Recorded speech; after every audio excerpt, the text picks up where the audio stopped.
Graça e paz. Amém? Amém. Glória a Deus. Nós estamos estudando o livro de Gênesis, livro dos inícios. E semana passada, nós conversamos um pouquinho sobre o capítulo 1. Na verdade, a gente foi todo o capítulo, uma visão geral, né? Todo o livro de Gênesis, os 50 capítulos, nós tivemos assim uma visão geral de todo o capítulo. Depois nós iniciamos, então, no capítulo 1 e ficamos no versículo 2, 1 e 2, quando Deus criou os céus e a terra. A terra era sem forma e vazia. Nós paramos aí no versículo de número 2. Então hoje nós vamos continuar, vamos começar no versículo de número 3. Eu quero ver se a gente consegue hoje terminar o capítulo 1, 2 e 3 pelo menos, né? O ideal seria que a gente estudasse cada reunião nossa, cada encontro, um capítulo. Mas aí a gente ia levar 1.189 semanas. Aí 1.189 semanas, vai dar aí mais de 22 anos para ir, né? Vai dar mais de 20 anos se for fazer um capítulo por semana. Então a gente dá uma geral assim, a gente não consegue entrar tão profundamente versículo por versículo, ou capítulo por capítulo. Mas eu quero ver se a gente consegue hoje, capítulo 1, 2 e 3, a gente consegue dar uma avançada. Por aí, tá bom? Então nós vamos falar da sequência da criação. E nós iniciamos falando no Gênesis capítulo 1. E nesse capítulo 1 ele apresenta para nós uma sequência dos atos que foram criativos de Deus. E está dividido em duas tríades, né? Dois momentos de 3 dias cada um deles. Então são duas tríades de dias. Na primeira tríade, Deus iniciou a criação e deu a sua forma inicial básica.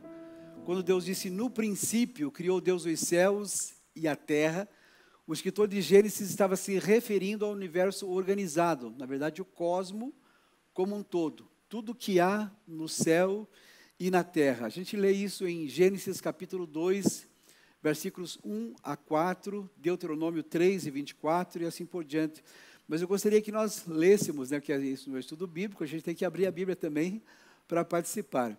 Então, se você puder abrir a sua Bíblia comigo, Gênesis capítulo de número 2, né, versículos 1 até o versículo 4, para que a gente possa ver como que o universo está sendo organizado. O primeiro capítulo fala com mais detalhes, e o capítulo 2 até o versículo 4, ele também dá mais algumas informações sobre isso. Então vamos ler, quem achou, pode ler para nós em voz alta, se quiser ficar de pé, ou mesmo assentado, mas leia para nós em voz alta, Gênesis 2, versículos 1, 2, 3 e 4.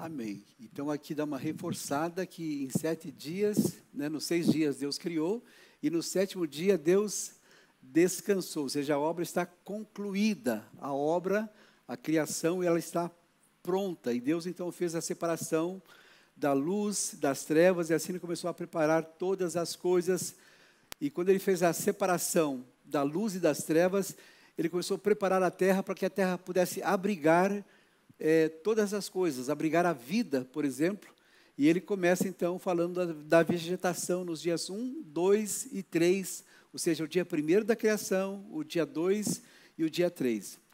Primeiro dia, o que Deus fez? A Bíblia diz para nós lá em Gênesis capítulo 1, disse Deus, haja luz, e o que aconteceu? Houve luz. Haja luz e houve luz. No segundo dia, e chamou Deus ao firmamento de céus. Firmamento, Deus chamou de céus. A gente lê isso nos versículos 6, 7 e 8. Eu queria ler o Salmo 148, versículo 4, né? E vamos ler também Gênesis capítulo 1, versículos 6 e 8, porque Deus, ele chamou o firmamento de céus.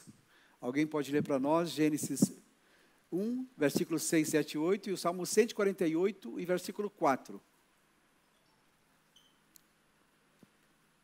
Salmo 148, versículo 4. Louvem-no alto os céus, louvem-no vapores acima das nuvens. Amém. Versículos 6 e 8 de Gênesis. Um vapor, porém, subia da terra e regava toda a face da terra. E formou o Senhor Deus o homem do pó da terra, e soprou em seus narizes o fôlego de vida, e o homem foi feito alma vivente. Gênesis 1, 6 e 8. 2, 6 e 8. Não, capítulo 1. Capítulo 1 de Gênesis, versículos 6, 7 e 8. Alguém pode? Ou pode ser você mesmo? Disse Deus, haja uma expansão no meio das águas, e haja separação entre águas e águas. E fez Deus a expansão, e fez separação entre as águas que estavam debaixo da expansão, e as águas que estavam sobre a expansão. E assim foi. E chamou Deus a expansão de céus, e foi a tarde e a manhã do dia seguinte. Amém. Então o firmamento estava aí estabelecido, estava criado o firmamento. No terceiro dia houve o aparecimento da terra firme. Nós não vamos ler todos os textos, senão a gente vai ficar muito tempo aqui, mas os versículos 9 até o versículo 13 do capítulo 1 é quando aparece agora a terra firme. Versículos 11 e 12 fala para nós sobre isso também, né? Versículos 11 e 12. Na segunda tríade, ou seja, no segundo momento dos 3 próximos dias agora, Deus começou a estabelecer os luminares e Ele foi povoando o habitat que estava pronto com peixes, com aves, com animais e com os seres humanos. Então, dia 3, dia 4 e dia 5 da criação, foi exatamente o que Deus fez. Estabeleceu os luminares e Ele começou a povoar o céu, o ambiente, a terra ali, onde ele já tinha criado. O quarto dia foi a organização do sistema solar. Se a gente ler do versículo 14 até o versículo de número 19, nós vemos então que ali está sendo organizado o sistema solar. Então surgiu o Sol, surgiu a Lua e surgiu as estrelas. Quando o texto aqui fala em termos de estrelas, esse engloba os astros, engloba os planetas também e os cometas. Então, o Sol, a Lua e os planetas, astros e os cometas. Os 2 grandes astros, os grandes reis do universo, o Sol e a Lua. O Sol, né, surgiu para, na verdade, iluminar a Terra, né, e a Lua à noite. Então, a gente tem aí a função do Sol e a função da Lua. O Sol, a função dele é controlar o dia e os anos.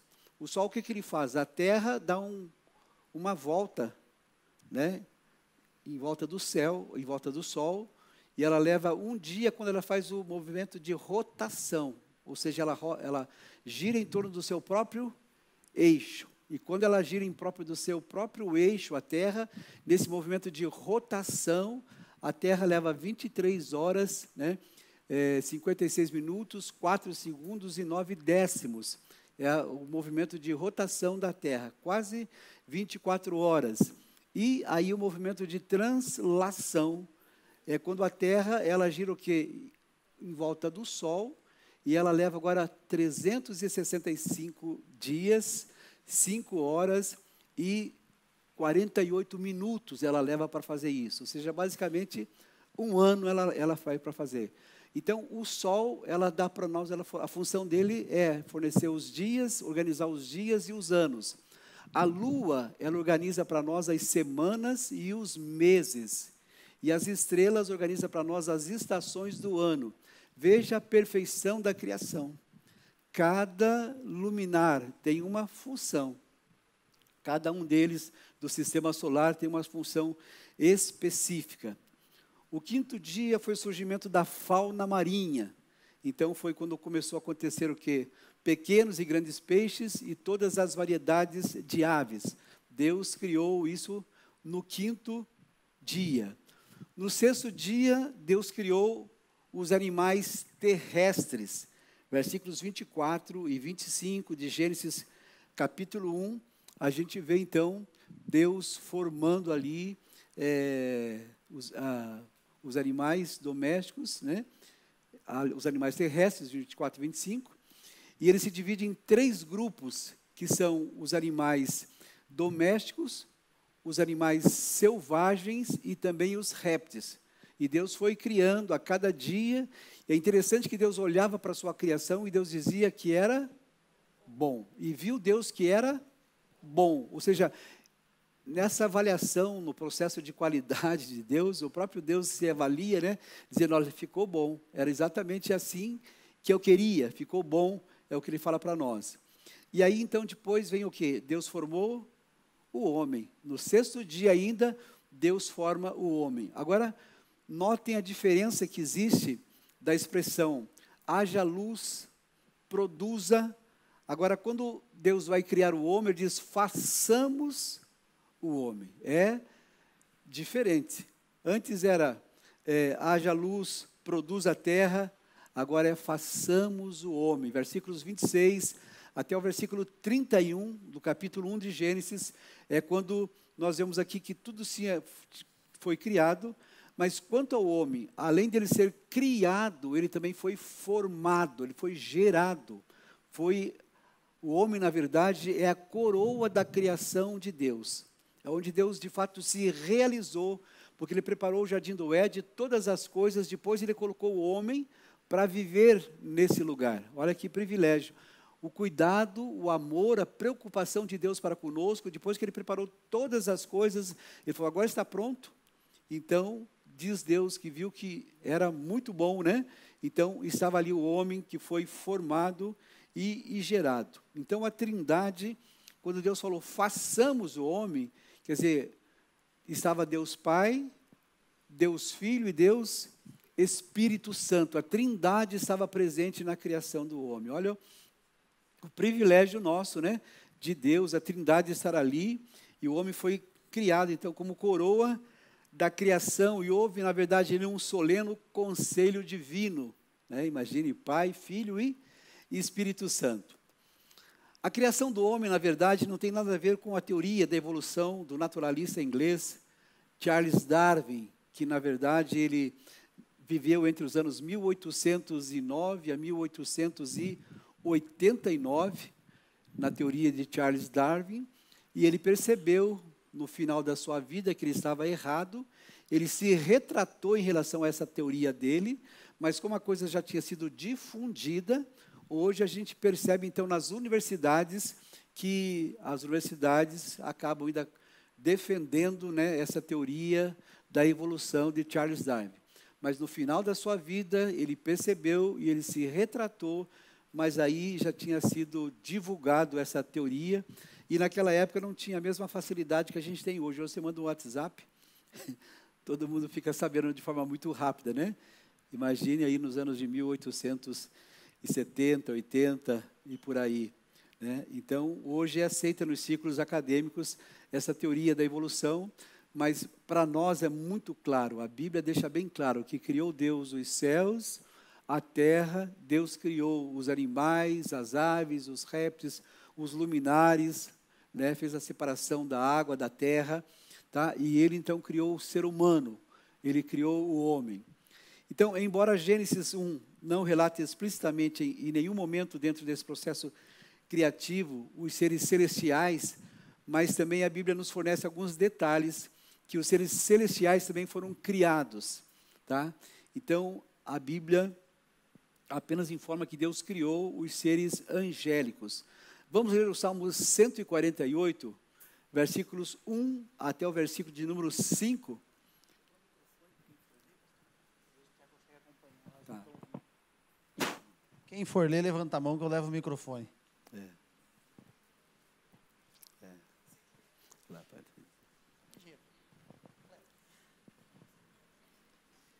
Louvai ao Senhor desde os céus, louvai-o nas alturas, louvai-o todos os seus anjos, louvai-o todos os seus exércitos, louvai-o sol e lua, louvai-o todas as estrelas luzentes.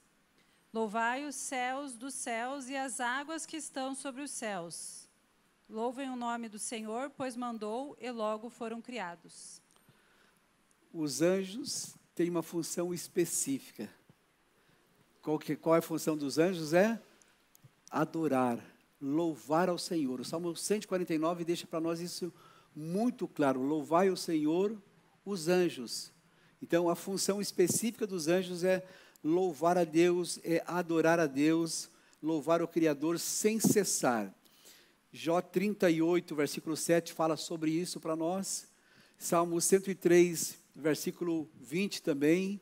O profeta Isaías fala para nós, né, que ele contemplou quem? Os serafins. Isaías capítulo 6, versículo 3, diz que os serafins, né, estavam ali louvando ao Senhor. Santo, santo, santo é o Senhor. Então essa é uma das funções dos anjos. Eles foram criados com essa atribuição, com essa função. Eles foram criados e eles louvam ao Senhor.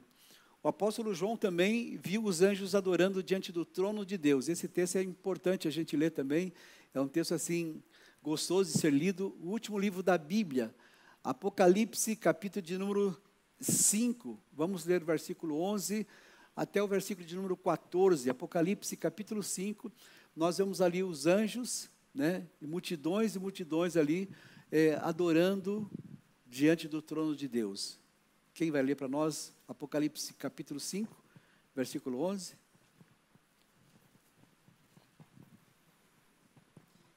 Então olhei e ouvi a voz de muitos anjos, milhares de milhares e milhões de milhões. Eles rodeavam o trono, bem como os seres viventes e os anciãos, e cantavam em alta voz: digno é o Cordeiro que foi morto de receber poder, riqueza, sabedoria, força, honra, glória e louvor. Até qual, pastor? Você leu até o 12? Eu li o 11 e o 12. Leia até o 14. 14. Você Depois, pode voltar o texto da Bíblia para nós, deixar ali o texto? depois ouvi todas as criaturas existentes no céu, na terra, debaixo da terra e no mar, e tudo o que neles há, que diziam: aquele que está assentado no trono e ao Cordeiro seja o louvor, a honra, a glória e o poder para todos sempre. Os 4 seres viventes disseram: amém. E os anciãos prostraram-se e o adoraram. Volte para nós mais uma vez o versículo 11. Olha que interessante o versículo 11, né? Então olhei e ouvi a voz de muitos anjos, milhares de milhares e milhões de milhões. Milhares e milhares e... Milhões de milhões. Será que tem bastante anjo? O que vocês acham? Eles rodeavam o trono, bem como os seres viventes e os anciãos. Amém. Ouvi a voz de muitos anjos ao redor do trono, né? E dos animais e dos anciões, era o número deles milhões e milhões e milhares de milhares. Criaturas que foram criadas por Deus com uma função específica de adorar ao Senhor, de cantar. E ali estavam diante do trono, cantando e louvando o nome do Senhor. Os anjos adoram ao Senhor por todos os seus feitos também. Então, quando Jesus nasceu, os anjos cantaram. A gente lê isso lá em Lucas, capítulo 2, versículos 13 e 14. Quando Jesus nasceu, os anjos cantaram. A Bíblia diz que os anjos se alegram, na verdade, quando um pecador é convertido. Quando alguém recebe Jesus, os anjos fazem festa nos céus. Lucas, capítulo 15, versículo 10, fala isso para nós. Um pecador se arrepende, ele confessa Jesus, existe uma festa, existe uma alegria, e os anjos cantam de alegria. Outra função dos anjos, além de adorar a Deus, louvar ao Senhor, a Bíblia diz que uma das funções deles é vigiar o povo de Deus, nos guardar, nos proteger. É a função também dos anjos, proteger os crentes, especialmente os pequeninos. Salmo 34, versículo 7, alguém lembra o que diz? Ou quer ler para nós? Salmo 34, versículo 7. Os anjos acampam-se... ao redor dos que o temem e os livra. O anjo do Senhor acampa-se ao redor daqueles que o temem e os livram, né? Então, a gente vê, de fato, o Salmo 91, versículo 11, diz que Deus, aos anjos, para que nos guardem e nos protejam. Então, eles observam constantemente tudo que ocorre na igreja e estão olhando e protegendo e atendendo. É bom a gente saber que os anjos estão nos protegendo, cuidando, guardando, que o anjo nos proteja, nos livre de todo mal, nos livre de todo perigo. É isso que a Bíblia fala para nós. É interessante também notar que Gênesis capítulo 1, cada dia criativo segue um padrão. Então, o autor bíblico inicia cada dia da criação com a seguinte declaração: disse Deus. Então, tem um padrão. Disse Deus. E aí ele falou: haja luz. E assim foi. Disse Deus. Com isso também ele enfatiza que Deus criou todas as coisas através do quê? Através da sua palavra. Deus falou, e a palavra de Deus é tão poderosa que do nada tudo se criou. Do nada tudo se criou, não existia nada quando Deus criou. Então, o poder da palavra de Deus, ele falou, haja luz e houve luz. O poder da palavra criadora de Deus, ele criou todas as coisas por meio da sua palavra. Na sequência também, o escritor, Moisés, mostra para nós cada uma das ordens de Deus. Ele diz, haja, e depois ele mostra o resultado da ordem. E assim se fez. Ou seja, haja luz, e depois, e assim se fez. E assim aconteceu. Então, Deus dá uma ordem, e a gente vê também o resultado da ordem que Deus deu. E o contentamento do Criador. A alegria de Deus quando diz assim, e viu Deus que isso era bom. Que gostoso. Libera uma palavra, ele cria, ele vê o resultado, e depois ele avalia o resultado e diz, e viu Deus que era bom. Então, algumas aplicações do estudo de Gênesis capítulo 1. Nos ensina, então, muitas coisas, muitas verdades que a gente pode trazer para aplicação para nós nessa noite. Primeiro é que Deus é o único Criador. Não existe um outro Criador a não ser Deus. Essa teoria que a Terra surgiu de uma explosão, a gente sabe, como falei semana passada, tem que ter muito mais fé para acreditar que o mundo surgiu de uma explosão do que crer na Bíblia. Porque você acreditar que de repente houve uma explosão e tudo saiu perfeito como é o mundo hoje, eu falei para vocês semana passada, o Sol para a Terra tem uma distância de 149 milhões e 600 mil quilômetros. É muito longe, 149 milhões e 600 mil quilômetros a distância. Agora, imagine se a Terra estivesse mais próxima do Sol. A gente morreria todos derretidos, de calor. E se estivesse um pouco mais distante, morreríamos congelados. Então, a perfeição de Deus de criar dessa forma.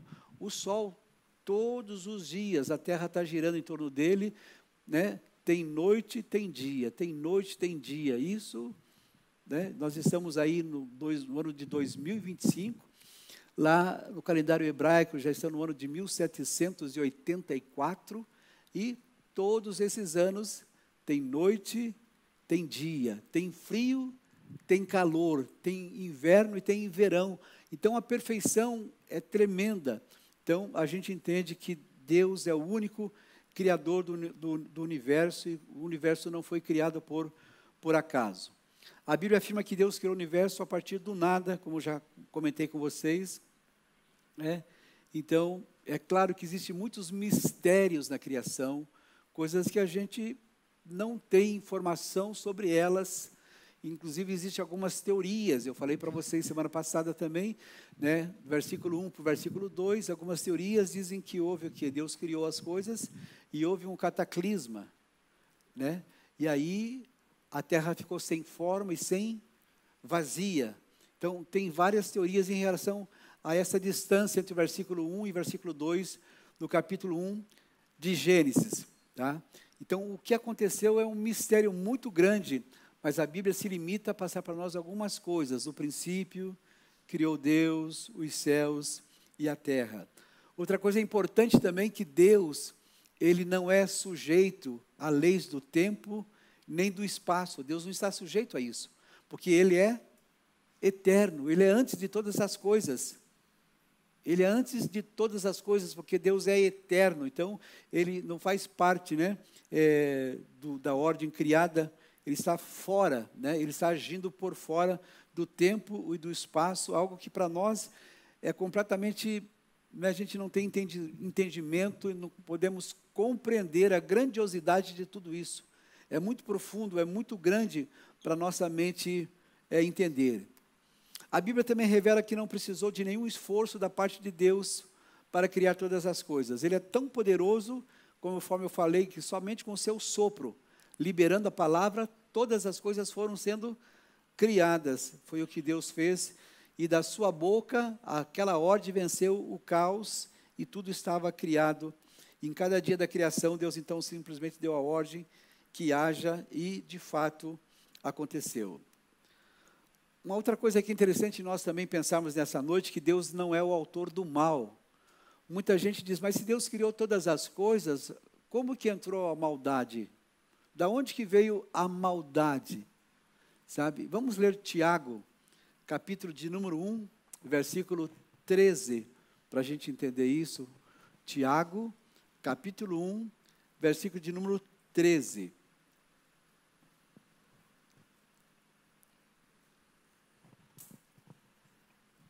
Ninguém sendo tentado diga, de Deus sou tentado, porque Deus não pode ser tentado pelo mal, e a ninguém tenta. Então, o mal não foi criado por Deus. Quando o homem criou Deus, ele deu para nós o livre-arbítrio. Olha que privilégio, eu e você temos livre-arbítrio. Nós podemos decidir o que vamos fazer, se fazemos ou não. A gente tem um livre-arbítrio. Tem, tanto é verdade que lá quando Adão e Eva pecaram, o que aconteceu? Né? Eles escolheram pecar. Deus deu para eles a árvore do bem e do mal, né? E a árvore da vida. Então, Deus deu para eles o privilégio e o livre-arbítrio de escolher. Deus disse, olha, dessa árvore, né, do conhecimento do bem e do mal, vocês não vão comer, vocês não podem comer. Tá? Tem a árvore da vida, que essa outra vocês não podem comer. Mas o que aconteceu? Eles desobedeceram, eles tiveram livre-arbítrio, eles escolheram pecar. E através de Adão o pecado entrou no mundo. Então o mal não foi colocado por Deus, mas as criaturas, o homem, o ser humano, né, na sua maldade, no seu coração mau, que ele acabou então pecando, e tudo o que acontece de ruim, né, não é porque é Deus que trouxe, de forma nenhuma.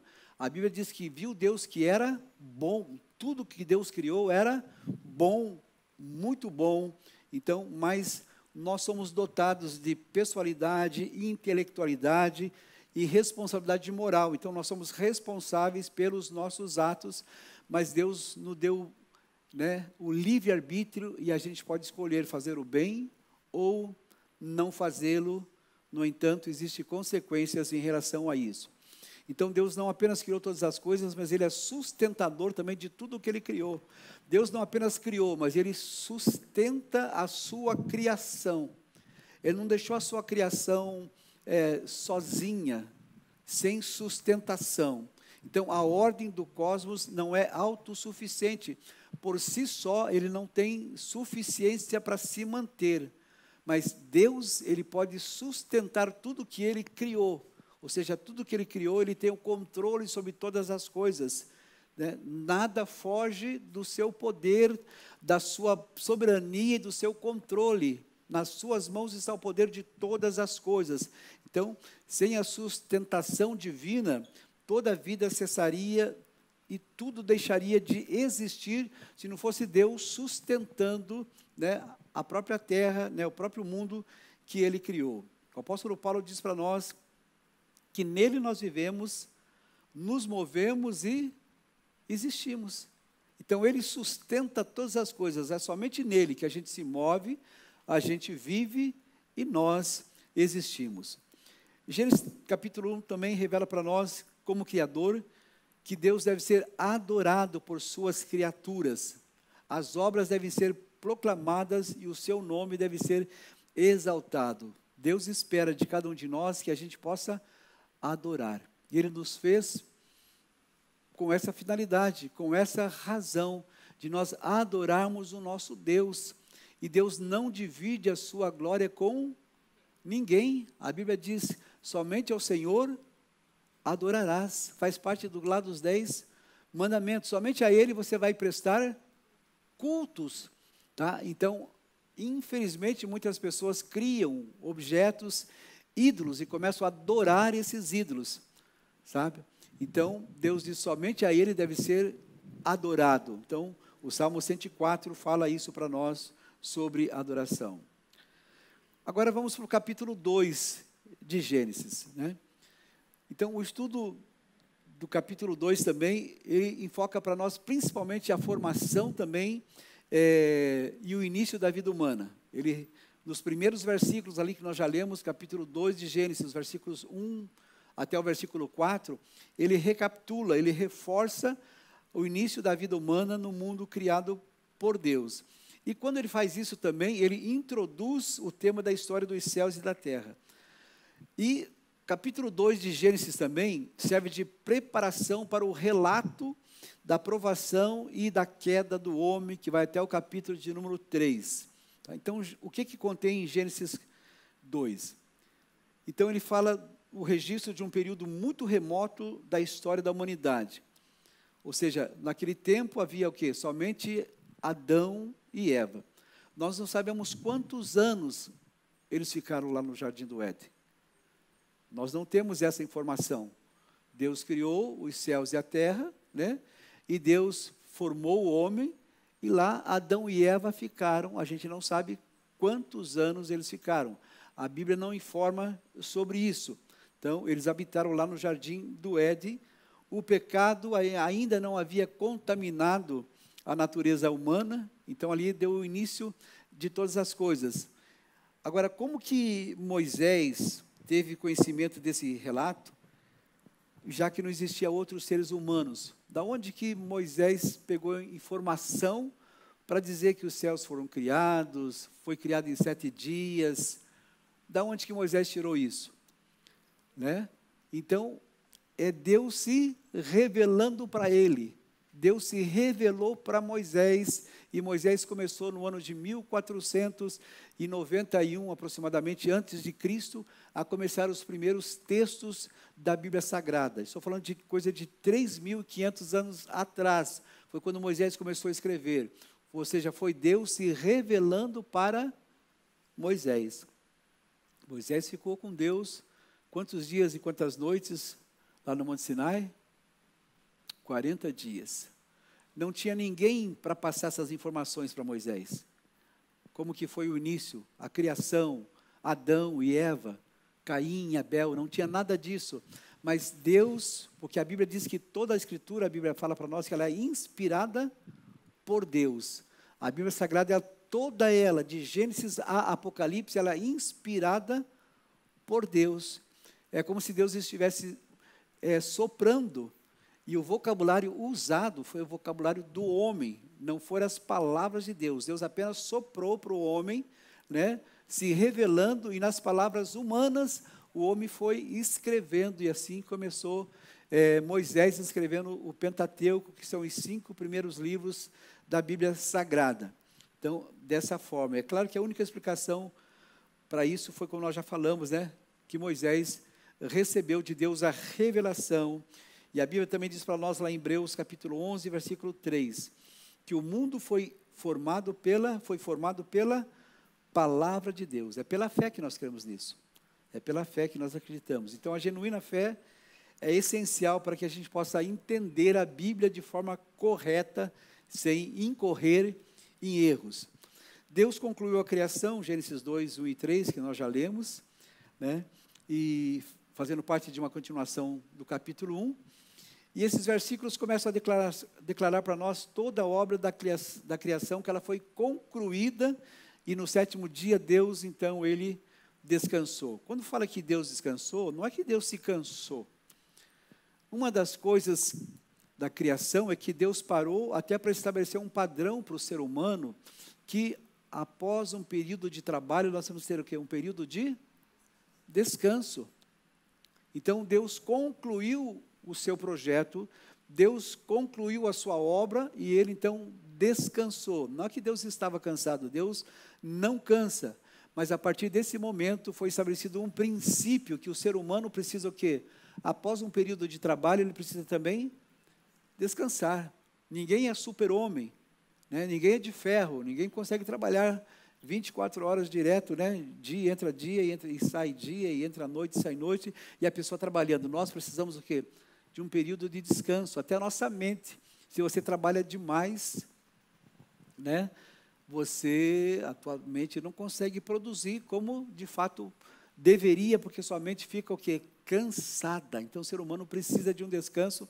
Então quando diz que Deus criou em 6 dias e no 7º dia ele descansou, na verdade, é um padrão estabelecido que nós também temos que ter um tempo de repouso. A gente não pode trabalhar demais e não aproveitar a vida que Deus deixou para nós, né? Não é só trabalho. Precisamos trabalhar sim, mas não é só trabalho. Tem gente que passa pela vida, mas não vive. Passa pela vida, mas não aproveita. A sua vida é uma loucura, é uma correria. A pessoa não descansa. Sabe, nós precisamos renovar as nossas forças a cada dia. Então, nós temos que tomar muito cuidado nesse sentido, para que a gente possa entender que nós precisamos também de descanso. É importante também entendermos que a afirmação de que Deus descansou no 7º dia, então, como já falei, ele não estava cansado, mas apenas, né, o serviço pronto, completo, ele estabeleceu um padrão para o ciclo de trabalho do ser humano. Aí vem a formação do homem. Gênesis capítulo 2, versículos 4 a 7, fala para nós sobre a formação do homem, né? E expressa para nós de forma muito mais detalhada no capítulo 2 do que lá no capítulo 1. Agora dá muito mais detalhes de como o homem foi criado e da mulher em relação ao capítulo 1 de Gênesis. Vamos ler Gênesis capítulo 2, versículos 4 até o versículo de número 7.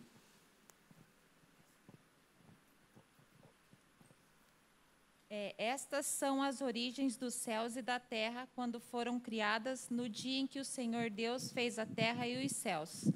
Toda a planta do campo ainda não estava na terra, e toda a erva do campo ainda não brotava, porque ainda o Senhor Deus não tinha feito chover sobre a terra, e não havia homem para lavrar a terra. Um vapor, porém, quando subia da terra e regava toda a face da terra. E formou o Senhor Deus o homem do pó da terra e soprou em seus narizes o fôlego da vida, e o homem foi feito alma vivente. Veja bem, o homem foi feito alma vivente, né? Não é que havia uma alma vivente e formou o homem. Essa teoria do macaco, né? Havia uma alma vivente e ela foi evoluindo e se formou o homem. A Bíblia diz o quê? Que o homem, antes, ele foi feito alma vivente. Então, capítulo 1, versículos 26, 27, fala sobre a criação do homem. E aqui dá alguns detalhes a mais. Então, Deus soprou nas suas narinas e ele foi feito alma vivente. É isso que o texto fala para nós, nessa passagem que nós lemos aqui. Gênesis capítulo 2 também retrata que Deus, como mestre artesão do processo da criação, né, ele dá vida para todas as coisas, e assim ele formou o homem do pó da terra, soprou nas suas narinas. A expressão soprou é uma figura de linguagem que representa a atividade criadora do Espírito de Deus. Então, a partir daí, o resultado foi o quê? O homem passou a ser alma vivente. Gênesis capítulo 2 e versículo de número 7. Então, não tem como você tentar trazer alguma coisa em relação à teoria da evolução, do criacionismo, não tem base nenhuma para isso. O texto aqui é muito claro, né? O homem, ele foi feito alma vivente. Vamos ver a formação da mulher. A formação da mulher e a vida no jardim do Éden. Aí vai do versículo 8 até o versículo 25, é um texto um pouco mais longo, a gente não vai ler todo ele, mas aí fala da criação da mulher, né? Dizem que o homem era um rascunho, né? E a mulher é a obra-prima, é isso? Primeiro fez o homem, fez o rascunho, e depois fez a mulher como a obra-prima, né? Então, Deus plantou um jardim no Éden, e lá ele colocou o quê? O homem e a mulher. E esse jardim, Deus preparou todas as coisas. Tudo que o homem precisava estava no jardim. Ele não tinha necessidade de nada. Deus pensou em tudo. Antes de colocar o homem lá, Deus já tinha pensado em todas as coisas. Então, lá o jardim do Éden contava com tudo, e tudo estava preparado para que o homem fosse o quê? Feliz, uma pessoa realizada. Éden exatamente quer dizer isso, paraíso, prazer.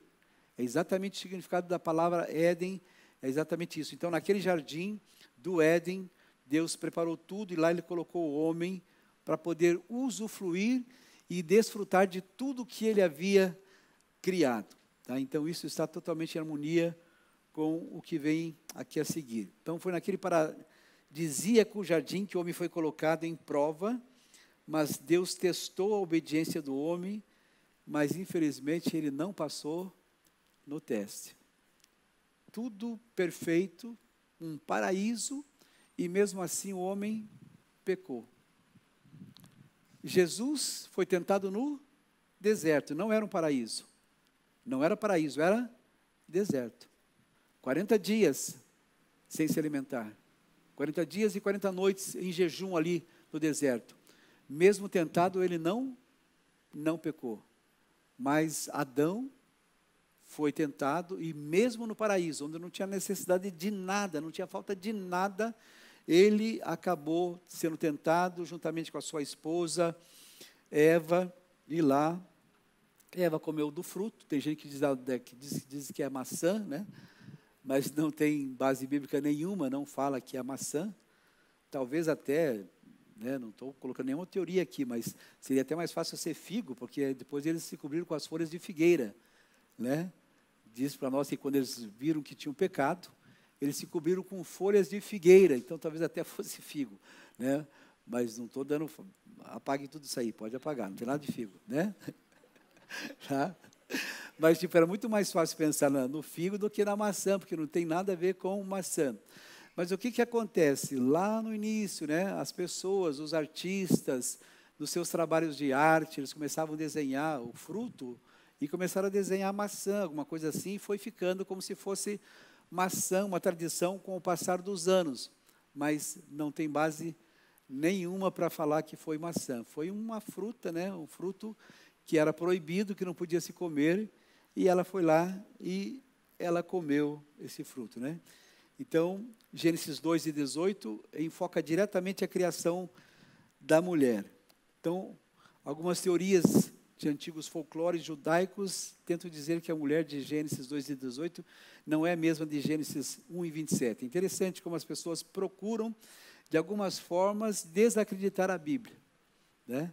Então, como é citado em Gênesis capítulo 1, versículo 27, e depois em capítulo 2, versículo 18, algumas pessoas que querem desacreditar a Bíblia dizem que aí era uma outra pessoa, era uma outra mulher, mas não tem base nenhuma também para uma teoria como essa. Tá? Mas quando Deus criou o homem, então ele percebeu o quê? Que havia uma deficiência, que o homem precisava de alguma coisa, que ele precisava o quê? De uma ajudadora, né? Alguém, um auxiliador, alguém que estivesse ao seu lado para completar a felicidade do homem. Uma mulher completa a felicidade do homem ou não? Ih, parece que não, hein? Não senti firmeza aqui hoje, nessa noite, hein? Completa ou não completa? Amém. E o homem completa a felicidade da mulher também ou não? Amém. As mulheres foram mais, né? O meu sorriso, só o meu sorriso. Então, Deus percebeu que não era bom que o homem estivesse só. Não era bom que ele estivesse só. Então, o que acontece? Ele forma também o quê? A mulher, né? É formada também. E aí, para cumprir a sua tarefa de trazer alegria para o homem, de crescerem, de multiplicarem e de dominar a terra. O homem e a mulher foi criado também com uma função, o homem, né? Para governar a terra, para cuidar da terra. Essa era a função de Adão. Então, o homem foi criado primeiro, e biblicamente isso lhe confere a posição de líder social, porque ele foi criado o quê? Primeiro, por isso que o homem é o cabeça, ele é o sacerdote, porque ele foi criado primeiro, né? Então, o termo auxiliadora não implica nenhuma inferioridade da mulher, mas nenhuma inadequação, mas apenas um complemento, né? Uma auxiliadora, alguém para que eles tivessem uma vida feliz e abençoada. O capítulo 2 de Gênesis termina para nós falando sobre a dádiva do matrimônio. Né? Quando você lê o capítulo 2 de Gênesis, então fala para nós lá, capítulo 2, versículos 25, alguém pode ler para nós? Gênesis capítulo 2, versículos, acho que é 24 e 25, pode ler para nós? Um e outro, o homem e sua mulher, estavam nus e não se envergonhavam. Gênesis 2, capítulo 24 e 25. Ah, tá. 24. Por isso, deixa o homem pai e mãe e se une à sua mulher, tornando-se os dois uma só carne. Ora, um e outro, o homem e sua mulher, estavam nus e não se envergonhavam. Não tinham vergonha, né? Foi assim que Deus formou, criou o homem e a mulher, né? Ali no paraíso, para desfrutar de uma vida muito abençoada. Depois, Gênesis 3 fala para nós da queda do homem. É quando entrou o pecado no mundo. Tá? Então, a partir do capítulo 3 de Gênesis, é o capítulo que fala da queda do homem e revela também a origem do pecado. Foi onde começou o pecado na humanidade. Então, esse capítulo é fundamental nós entendermos, porque aqui fala da necessidade de uma redenção. Deus criou o homem e a mulher, eles pecaram. Mas isso não pegou Deus de surpresa. Deus tinha já um outro projeto, um plano de redenção, de como trazer o homem de volta. Né? Teria que ter um projeto, um plano de redenção para que a graça de Deus pudesse alcançar o homem, mesmo pecando. O amor de Deus é tão grande que Ele, na sua redenção, na sua graça, Ele dá para o homem essa oportunidade de voltar a ter relacionamento com Deus. Tá?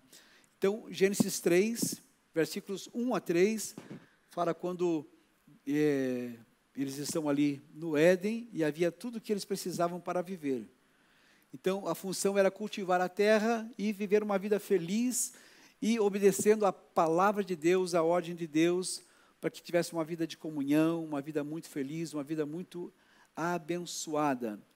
Mas nós sabemos que por quanto tempo essa harmonia permaneceu, a gente não sabe quanto tempo.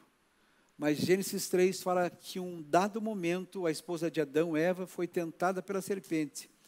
E aí a serpente era muito mais sagaz, muito mais esperta, e ela chegou, né, começou a conversar com Eva. A serpente não respeitou a autoridade do homem.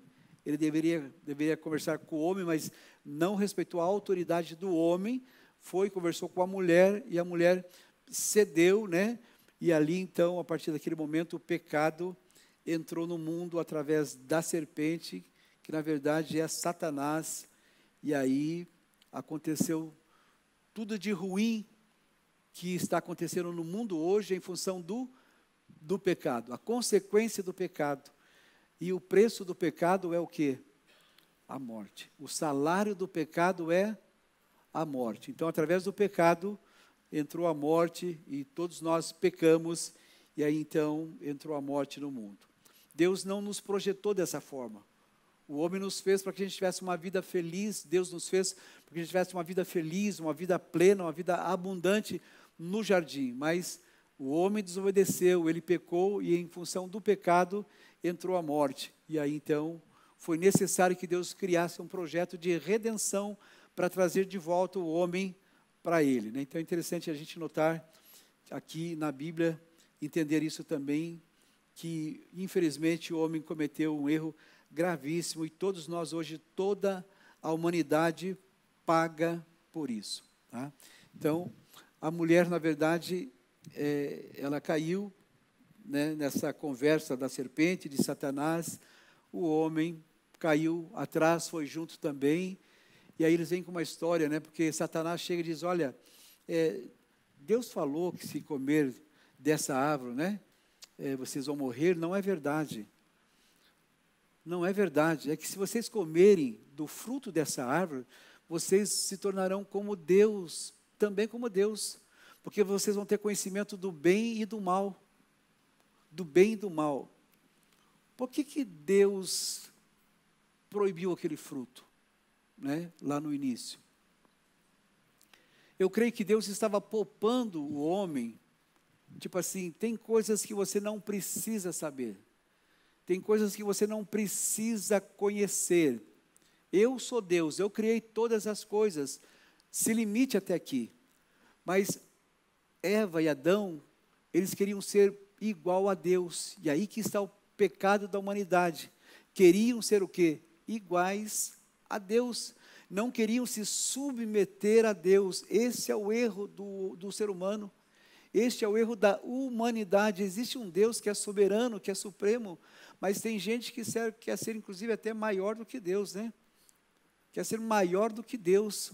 Uma outra coisa, Deus também colocou ali para ver a obediência do ser humano, se ele seria obediente ou não. E nesse teste o homem não passou, ele não foi obediente, ele não obedeceu, tá? E ele foi reprovado nesse teste, e aí vem a consequência e a queda do homem por ter, né, desobedecido à vontade de Deus. Então, é interessante a gente perceber aqui que Adão e Eva queriam ser o quê? Igual a Deus. Olha o pecado dessas pessoas, queriam ser iguais a Deus. Vamos ler Gênesis capítulo 3, versículos 4 e 5.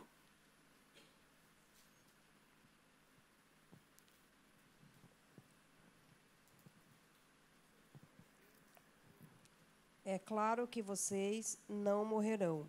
A serpente respondeu à mulher: Deus sabe que no momento em que comerem do fruto, seus olhos se abrirão, e como Deus conhecerão o bem e o mal. Então Satanás falou, não, vocês não vão conhecer, né, não é verdade isso, tá? Vocês não morrerão e vocês vão conhecer o que Deus conhece, vão ter tanto conhecimento quanto Deus, e eles quiseram ser igual a Deus, e foi aonde eles pecaram, e a consequência do pecado entrou na nossa vida, no mundo. E é interessante que o modo de Satanás agir é exatamente esse. Ele usa a palavra de Deus de forma distorcida. A gente ouve e vê por aí hoje muitas religiões que também usam a palavra de Deus de forma o quê? Distorcida. Eles não pregam a verdade como a Bíblia é. Eles distorcem a Bíblia. Eles pegam textos da Bíblia e distorcem aquele texto. Tá? E essa é a função de Satanás, exatamente isso. Distorcer o que Deus colocou, o que Deus escreveu, os princípios de Deus. E eles fazem com que as pessoas, então, desacreditem na palavra de Deus, na Bíblia Sagrada.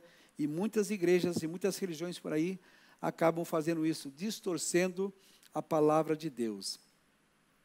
Vamos ler o versículo 6 e 7 do capítulo 3 de Gênesis.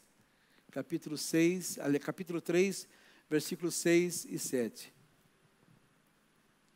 Quando a mulher viu que a árvore parecia agradável ao paladar, era atraente aos olhos e, além disso, desejável para ela se obter discernimento, tomou do seu fruto, comeu-o e o deu a seu marido, que comeu também.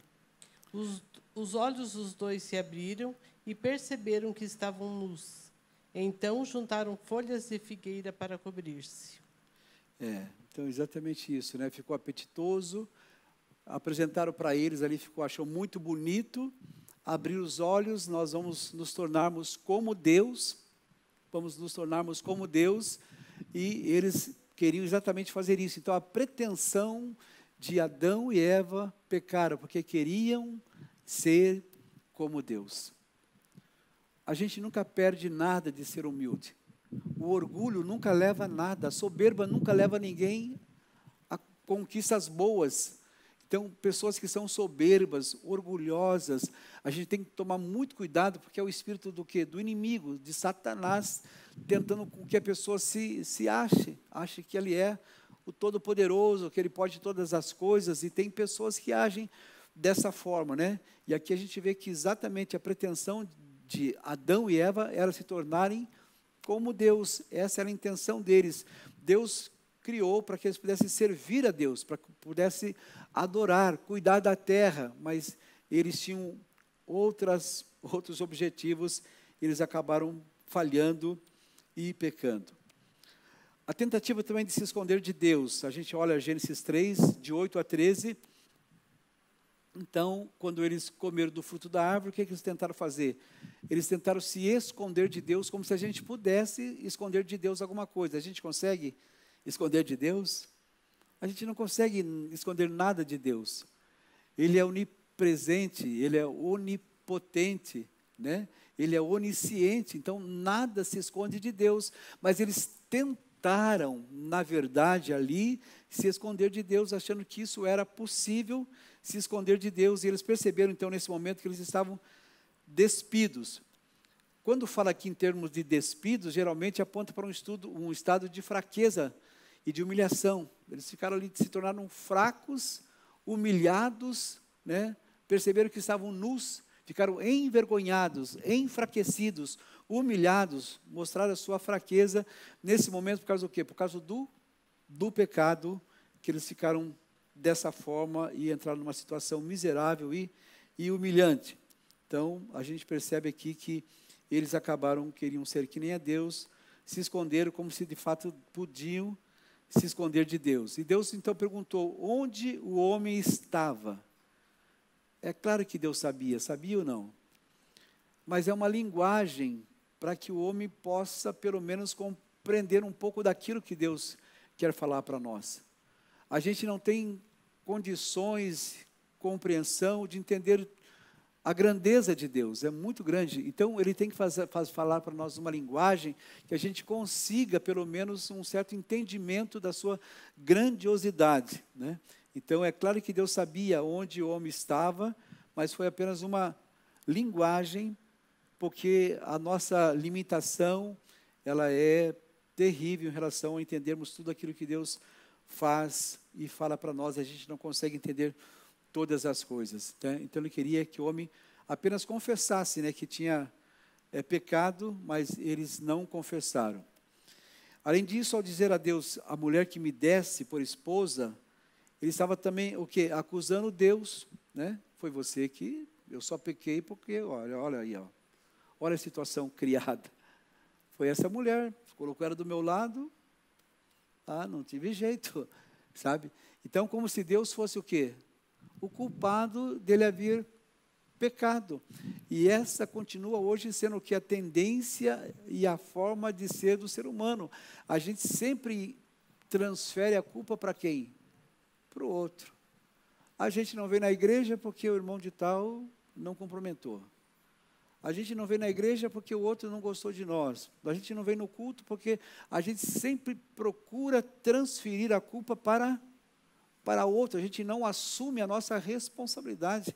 E Adão estava dizendo, não, foi a mulher. E Adão depois disse, não, foi a serpente.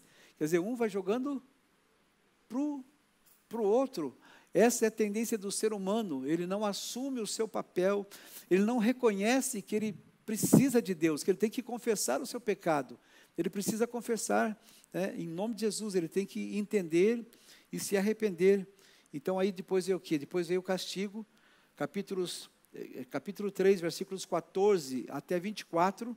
Então aqui fala do juízo de Deus sobre Satanás e sobre a mulher, que a mulher então ela haveria de dar luz agora com dores de parto.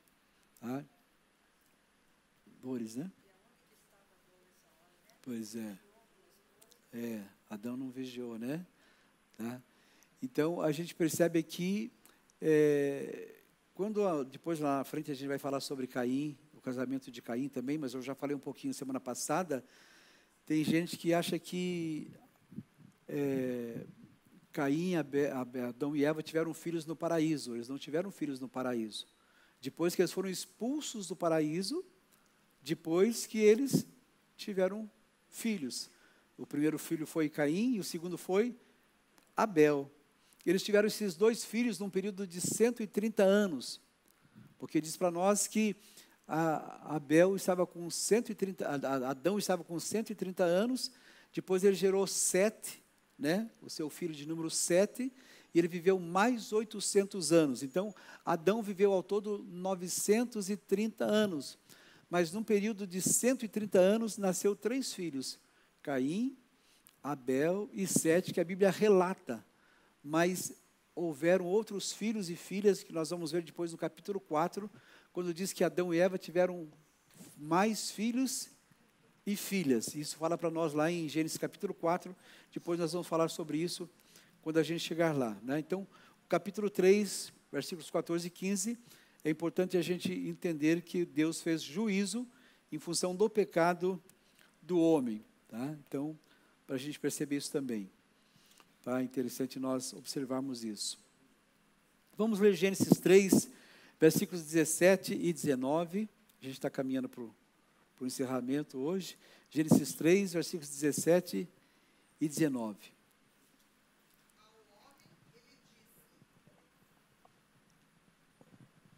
Ao homem ele disse: visto que você deu ouvidos à sua mulher e comeu aquela fruta que eu disse para não comer, o solo da terra será maldito por sua causa.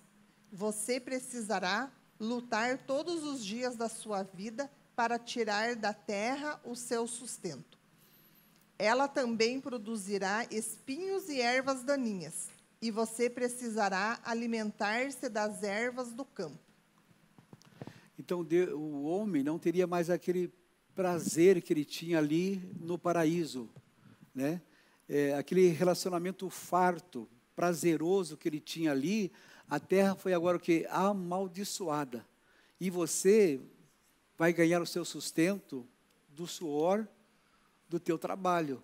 Você vai ter que trabalhar e, né, você vai ter que, será penoso, será fatigante. Por quê? Por causa da maldição do pecado. Não foi para isso que Deus criou. Eu quero que você viva uma vida prazerosa, né, farta. É isso que Deus criou. Quando a gente lê Isaías capítulo 1, versículo 19, diz: e se quiserdes e me obedecerdes, comereis o melhor desta terra. O que Deus tem para mim, para você, é o melhor. Uma vida abundante, uma vida plena. É isso que Deus tem para nós, mas o homem acaba se distanciando de Deus, e a consequência do pecado faz isso na vida da pessoa, e quanto mais ele se distancia de Deus, a Bíblia diz que um abismo chama o que? Outro abismo. Um abismo leva a outro abismo. A pessoa começa a pecar, e de repente ele perde noção das coisas, e ele vai se afundando cada vez mais e cada vez mais. E agora existe um preço. Eva, você vai dar à luz com dores, né? No seu parto você terá dores, e o homem vai ter que, do suor, um trabalho penoso, fatigante, para você poder desfrutar, né, e ter o seu alimento. Então, foi isso que Deus fez por causa da desobediência, por causa do pecado. E depois aí nós vemos no versículo 21, que Deus preparou vestimentas de pele para que Adão e Eva pudessem vestir. E assim a gente vai finalizando o capítulo de número 3. Outra coisa que Gênesis capítulo 3 registra para nós, é esse evento tão desastroso da história da raça humana, né?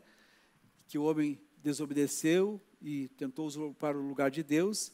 Eles tiveram sua fidelidade a Deus testada, mas eles fracassaram quando caíram e agora começaram a ser fiel a Satanás.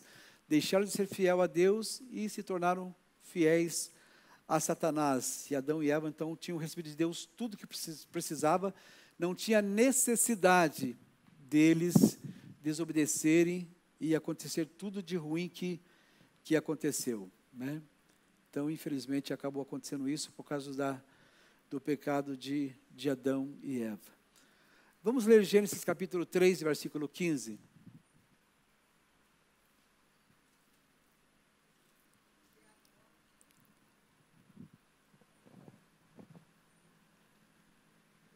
Né? De agora em diante, você e a mulher serão inimigas.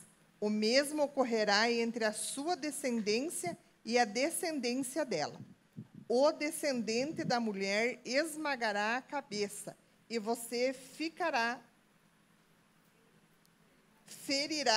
o calcanhar dela. Graças a Deus. A bondade, a misericórdia, o amor de Deus é tão grande, é tão tremendo, que quando o homem pecou, Deus já tinha o quê? Um plano. Um plano de redenção. Ele diz aqui como é que você pode colocar o texto para nós lá novamente, por favor, né? Já tinha um plano de redenção. Porém, inimizade entre você e a mulher, entre a sua descendência e a descendência dela, que ferirá a sua cabeça e você lhe ferirá o calcanhar. Então, da descendência da mulher, haveria que haveria de nascer, e depois Gálatas diz para nós que, vindo à plenitude do tempo, Deus enviou o seu filho. Então, Deus tinha um plano de redenção, de salvação da humanidade, né? Satanás tentou, com todas as suas forças, de todas as formas, impedir esse projeto de Deus. O homem cedeu, o homem pecou, mas Deus tinha o quê? Um plano para trazer o homem de volta para si. Tá? Então, nós lemos isso em Gênesis 3, e aí foi feita então a nova aliança, a aliança da graça, que seria cumprida através desse descendente, quem que é? É Cristo, né? Através de Jesus Cristo. Então, pela graça, né, nós somos alcançados pela graça e misericórdia de Deus. O primeiro Adão falhou, mas o segundo Adão, Cristo, graças a Deus, ele trouxe a salvação para a humanidade. A gente lê isso em vários textos também do Novo Testamento.